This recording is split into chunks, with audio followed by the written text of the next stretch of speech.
ଜୟ ଜଗନ୍ନାଥ ଦର୍ଶକ ବନ୍ଧୁ ସୁଭଦ୍ରା ଯୋଜନାକୁ ନେଇ ଏକ ବଡ଼ ଅପଡେଟଟି ଆସିଛି। କିଛି ଲୋକଙ୍କ ଆକାଉଣ୍ଟକୁ 1 ଟଙ୍କା ଲେଖାଏଁ ସରକାରଙ୍କ ଦ୍ୱାରା ପଠାଯାଇଛି। ହେଲେ ବହୁତ ଲୋକଙ୍କୁ ଏହି ଟଙ୍କାଟି ଆସିନାହିଁ କିମ୍ବା କୌଣସି ମେସେଜ ମଧ୍ୟ ଆସିନାହିଁ।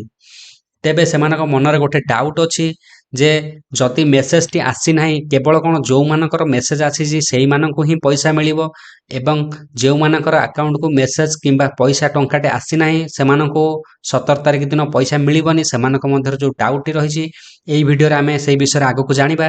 ତା ପୂର୍ବରୁ ସରକାରଙ୍କ ଦ୍ୱାରା ଆସୁଥିବା ବିଭିନ୍ନ ଯୋଜନା ଗୁଡ଼ିକର ଖବର ପାଇବା ପାଇଁ ଆମର ଏହି ଚ୍ୟାନେଲଟିକୁ ସବସ୍କ୍ରାଇବ କରନ୍ତୁ ଏବଂ ପାଖରେ ଥିବା ବେଲ୍ ଆଇକନଟିକୁ ଅଲ୍ରେ କରିଦିଅନ୍ତୁ।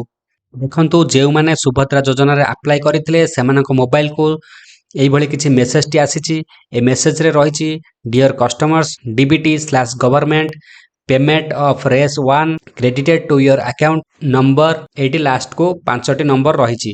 ଏହାର ମାନେ ହେଉଛି ସରକାର DBT ମୋଡରେ ହିତାଧିକାରୀମାନଙ୍କ ଆକାଉଣ୍ଟକୁ 1 ଟଙ୍କା ଲେଖାଏଁ ପଠାଇଛନ୍ତି। ଏହା କ'ଣ ପାଇଁ ଆସିଛି ନା ଯେଉଁ ଆକାଉଣ୍ଟ ଆପଣ ଲିଙ୍କ କରିଛନ୍ତି ସୁଭଦ୍ରା ଯୋଜନାରେ ଆପ୍ଲାଏ କଲାବେଳେ ଯେଉଁ ଆକାଉଣ୍ଟ ଦେଇଛନ୍ତି ସେଇ ଆକାଉଣ୍ଟଟି ଆପଣଙ୍କର ଠିକ୍ ସେ ଚାଲୁଛି ନା ନ ଚାଲୁଛି, DBT ମୋଡରେ ଅନ୍ ଅଛି ନା ନାହିଁ ସେଇଟାକୁ ଚେକ୍ କରିବା ପାଇଁ ଏଇ 1 ଟଙ୍କା ଲେଖାଏଁ ପଠାଯାଇଛି। ଯାହାଦ୍ୱାରା କି ଆଗକୁ ମେନ୍ ଯେଉଁ ରହିଛି ଆମର 5,000 ଟଙ୍କା, ସେ 5,000 ଟଙ୍କା ଆସିବା ବେଳେ ଯେମିତିକି ଆପଣଙ୍କୁ କିଛି ଅସୁବିଧା ନ ହୁଏ। ହେଲେ ଏବେ ଯେଉଁ ଡାଉଟଟି ରହିଛି ଯେଉଁମାନଙ୍କର ପଇସା ଆସିନାହିଁ କିମ୍ବା ଏଇ ମେସେଜଟି ଆସିନାହିଁ ସେମାନଙ୍କ ମନରେ ଯେଉଁ ଡାଉଟଟି ରହିଛି କ'ଣ କେବଳ ମେସେଜ ଯାହାକୁ କତିକି ଆସିଛି ସେଇମାନେ ହିଁ ପଇସା ପାଇବେ? ଏଇ ମେସେଜ ଯାହା କତିକି ଆସିନାହିଁ ସେମାନେ କ'ଣ ପଇସା ପାଇବେ ନାହିଁ? ଦେଖନ୍ତୁ, ମୁଁ ଆପଣଙ୍କୁ କହି ରଖିବି ଆପଣଙ୍କୁ ଏହି ମେସେଜକୁ ନେଇ ଜମାରୁ ବି ଚିନ୍ତା କରିବାର କିଛି ଆବଶ୍ୟକତା ନାହିଁ। କାରଣ ଏହି ମେସେଜଟି କେବଳ ଟ୍ରାଏଲ ବେସିସରେ ଛଡ଼ାଯାଇଛି। ଏଇ ଯେଉଁ 1 ଟଙ୍କା ଲେଖାଏଁ ଟ୍ରାଏଲ ବେସିସରେ ଛଡ଼ାଯାଇଛି ଆକାଉଣ୍ଟ ଚେକ୍ କରିବା ପାଇଁ। ଯଦି ଆପଣଙ୍କର ଆକାଉଣ୍ଟକୁ ଏଇ ପଇସାଟି ଆସିନାହିଁ ତାହେଲେ ଆପଣଙ୍କର ବ୍ୟସ୍ତ ହେବାର କିଛି ନାହିଁ। ଏମିତି ବି ହୋଇଛି ବହୁତ ଲୋକଙ୍କର ଆକାଉଣ୍ଟକୁ ପଇସା ଆସିଛି କିନ୍ତୁ ତାଙ୍କର ମୋବାଇଲରେ ଏହି ମେସେଜଟି ଆସିନାହିଁ। ଉପମୁଖ୍ୟମନ୍ତ୍ରୀ ପ୍ରଭାତୀ ପରିଡ଼ା ଏହି ସୂଚନା ଦେଇଛନ୍ତି ଯେ ଶେଷ ହିତାଧିକାରୀ ପର୍ଯ୍ୟନ୍ତ ସୁଭଦ୍ରା ଯୋଜନା ଚାଲିବ। ଏହାର କୌଣସି ଶେଷ ତାରିଖ ନାହିଁ କିମ୍ବା ଆପଣ ଯେଉଁ ଭାବୁଛନ୍ତି କି 17 ତାରିଖରେ ଯଦି ପଇସା ନ ମିଳିବ ଆଗକୁ ମିଳିବ କି ନାହିଁ।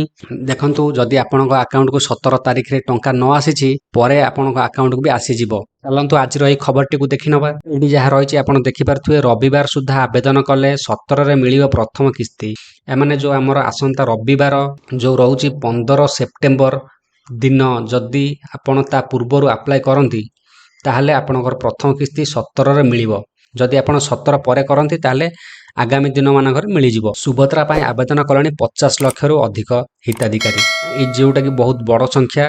50 ଲକ୍ଷରୁ ଅଧିକ ହିତାଧିକାରୀମାନେ ଏବେ ସୁଦ୍ଧା ସୁଭଦ୍ରାରେ ଆବେଦନ କରିସାରିଲେଣି। ତାପରେ ଏଇଠି ଯେମିତି ରହିଛି ଆପଣ ଦେଖିପାରୁଥିବେ ସୁଭଦ୍ରା ଯୋଜନାର ଚଳିତ ସେପ୍ଟେମ୍ବର 17 ତାରିଖରେ ଶୁଭାରମ୍ଭ ହେବ।